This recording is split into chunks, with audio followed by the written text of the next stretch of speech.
નમસ્કાર મિત્રો, હું હેમા સોની પૌરાણિક વ્રત કથા ચેનલમાં આપ સૌનું સ્વાગત કરું છું. આપણી પ્રાચીન હિન્દુ સંસ્કૃતિ મુજબ હિન્દુ મહિનામાં ચૈત્ર માસથી નવું વર્ષ શરૂ થાય છે.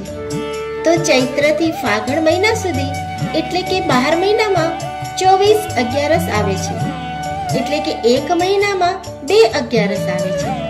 અને આ અગિયારસનું ધાર્મિક મહત્વ તો છે જ, સાથે સાથે તેની પાછળ વિજ્ઞાન પણ કામ કરે છે. તો આ અગિયારસ કરવાથી, તેની કથા અને તેનું મહત્વ સમજવાથી આપણને માનસિક તો લાભ થાય છે, તેમજ શારીરિક પણ લાભ થાય છે. તો ભક્તજનો, જો આ કથા સાંભળવામાં અને તેનું મહત્વ સમજવામાં આપણને મજા આવે તો આ ચેનલને જરૂરથી લાઈક, શેર અને સબસ્ક્રાઇબ કરશો. આસો માસની કૃષ્ણ પક્ષની એકાદશીને રમા એકાદશી તરીકે ઓળખવામાં આવે છે. પુરાણ કાળમાં એક મુષ્કંદ નામનો રાજા રાજ્ય કરતો હતો. તેની ચંદ્રભાગા નામની સુંદર પુત્રી હતી. આ પુત્રીને રાજાએ ચંદ્રસેન નામના રાજાના કુંવર શોભન સાથે પરણાવી હતી. ચંદ્રભાગા પરણીને સાસરે આવી.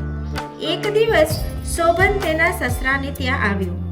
એ દિવસ આસો કૃષ્ણ એકાદશી હતી. એ દિવસે ઉપવાસ કરી વ્રત કરવું પડતું. ચંદ્રભાગા મૂંઝાવા લાગી, કેમ કે તેના પતિની તબિયત સારી રહેતી નહોતી. ઉપવાસ કરવા જેટલી શક્તિ પણ તેનામાં નહોતી. છતાં તેના પિતાએ શહેરમાં ઢંઢેરો પીટાવ્યો કે એકાદશીના દિવસે કોઈએ કંઈ પણ ખાવું નહીં અને ઉપવાસ કરવો.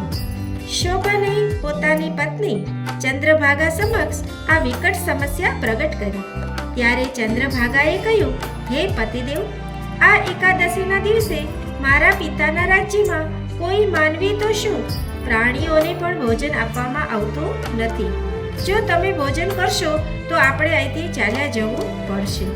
માટે આજનો દિવસ દ્રઢ મન બનાવી ઉપવાસ ખેંચી કાઢો. શોભને ઉપવાસ કર્યો. જેમ તેમ પીડા સહન કરી અને આખો દિવસ પસાર કર્યો. પણ રાત કાઢવી દોહલી હતી. તેને સખત ભૂખ લાગી હતી. તેના શરીરમાં અશક્તિ આવી ગઈ હતી. ગાત્રો ઢીલા પડવા લાગ્યા. ભૂખે જોર પકડ્યું. આખી રાત વલખા મારતા મારતા સવારે તેણે પોતાનો પ્રાણ છોડ્યો. ચંદ્રભાગા પતિ પાછળ સતી થવા તૈયાર થઈ, પરંતુ શોભનના પિતાએ તેને તેમ કરતા અટકાવી. રમા એકાદશીના શુભ દિવસે શોભનનું મૃત્યુ થયું. તેથી તેનો સ્વર્ગવાસ થયો અને તરત જ બીજા જન્મમાં એ જ દેહે મંદ્રાચળ નામના પર્વત ઉપર ઉચ્ચ કુળમાં શોભનનો જન્મ થયો. એક દિવસ મુષ્કંદ રાજાના રાજ્યનો એક બ્રાહ્મણ મંદ્રાચળ પર્વત ઉપર જઈ ચડ્યો. ત્યાં તેને સદેહે શોભનને જોયો. બ્રાહ્મણ તો અચંબામાં પડી ગયો. બ્રાહ્મણે નક્કી કરી લીધું કે આ કોઈ બીજો પુરુષ નથી, પરંતુ ચંદ્રભાગાનો પતિ શોભન છે. જેથી બ્રાહ્મણ જટ પાછો નગરમાં આવ્યો અને ચંદ્રભાગા રાણીને સઘળી વાત જણાવી. ચંદ્રભાગા પતિને જીવિત જાણી વિચારમાં પડી ગઈ. છતાં પણ પરમાત્માની લીલા સમજીને તે તત્કાળ પતિને મળવા માટે રાજપુરોહિતને પણ લેતી આવી. રાજપુરોહિતને લઈને ચંદ્રભાગા વામદેવના આશ્રમે ગઈ અને પોતાના પતિ વિશેની સઘળી હકીકત કહી સંભળાવી. નામદેવે ચંદ્રભાગાને દિવ્ય રૂપ આપ્યું, જેથી તેને પોતાનો પતિ આ જન્મમાં પણ ઓળખી શકે. ચંદ્રભાગાએ શોભનને જોયો. જોતા જ તેને ઓળખી ગયો. શોભન પણ પત્નીને ઓળખી ગયો. પતિ પત્નીનું ફરીથી મિલન થયું. આમ આસોવદ એકાદશીના વ્રતના પ્રતાપે ચંદ્રભાગા રાણીને પોતાનો પતિ મૂળ રૂપે બીજો અવતાર લઈ ફરી પ્રાપ્ત થયો. પતિ પત્ની નગરમાં આવી સુખ ચેનથી રહેવા લાગ્યા.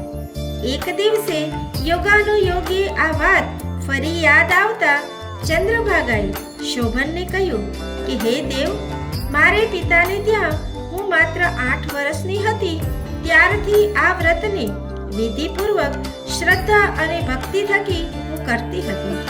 જેના પુણ્ય અને ફળના પ્રતાપે મને તમારા જેવા પતિનો જન્મ જન્મનો સાથ અને સૌભાગ્ય પ્રાપ્ત થયા છે. આપની મરજી હોય તો આ વર્ષે પણ આપણે આ વ્રતની ધામધૂમપૂર્વક ઉજવણી કરી યથાશક્તિ પુણ્યદાન કરીએ. શોભાને રાણીને તેમ કરવા પ્રેમથી સંમતિ આપી. વ્રતનો સમય આવતા જ રાજા રાણીએ આ વ્રત કર્યું અને હજારો યાચકોને મોં માગ્યું દાન દીધું અને પુણ્યશાળી થયા. આ વ્રત શ્રદ્ધા અને ભક્તિપૂર્વક જે કોઈ નર નારી કરશે તેને ચંદ્રભાગા અને શોભનથી પણ અધિક પુણ્ય અને ફળ આ લોકમાં અને પરલોકમાં પ્રાપ્ત થશે. ઇતિ શ્રી સ્કંદ પુરાણે આસો કૃષ્ણ પક્ષે રમા એકાદશી સંપૂર્ણ. શ્રી ગણેશાય નમઃ.